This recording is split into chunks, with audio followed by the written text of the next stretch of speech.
السلام علیکم ورحمۃ اللہ وبرکاتہ۔ بسم اللہ الرحمن الرحیم۔ اللہم صلی علی محمد و آل محمد۔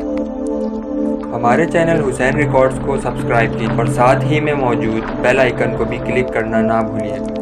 حضرت موسیٰ علیہ السلام نے ایک دفعہ اللہ تعالیٰ سے پوچھا کہ جنت میں میرے ساتھ کون ہوگا؟ ارشاد ہوا فلاں قصاب ہوگا۔ آپ تھوڑا حیران ہوئے اور اس قصاب کی تلاش میں چل پڑے۔ وہاں دیکھا تو ایک قصاب اپنی دکان میں گوشت بیچنے میں مصروف تھا۔ اپنا کاروبار ختم کر کے اس نے گوشت کا ایک ٹکڑا کپڑے میں لپیٹا اور گھر کی طرف روانہ ہو گیا۔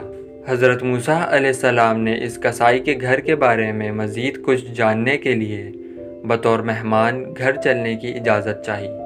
گھر پہنچ کر کسائی نے گوشت کو پکایا، پھر روٹی پکا کر اس کے ٹکڑے شوربے میں نرم کیے اور دوسرے کمرے میں چلا گیا، جہاں ایک نہایت کمزور بڑھیا پلنگ پر لیٹی ہوئی تھی۔ قصاب نے بامشکل اسے سہارا دے کر اٹھایا اور ایک ایک لقمہ اس کے منہ میں دیتا رہا۔ جب اس نے کھانا تمام کیا تو بڑھیا کا منہ صاف کیا۔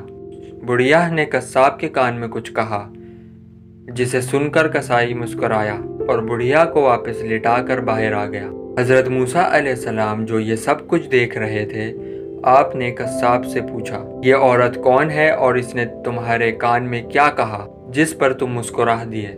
قصاب بولا، اے اجنبی، یہ عورت میری ماں ہے۔ گھر پر آنے کے بعد میں سب سے پہلے اس کے کام کرتا ہوں۔ یہ روز خوش ہو کر مجھے دعا دیتی ہے کہ اللہ تعالیٰ تجھے جنت میں حضرت موسیٰ علیہ السلام کے ساتھ رکھے۔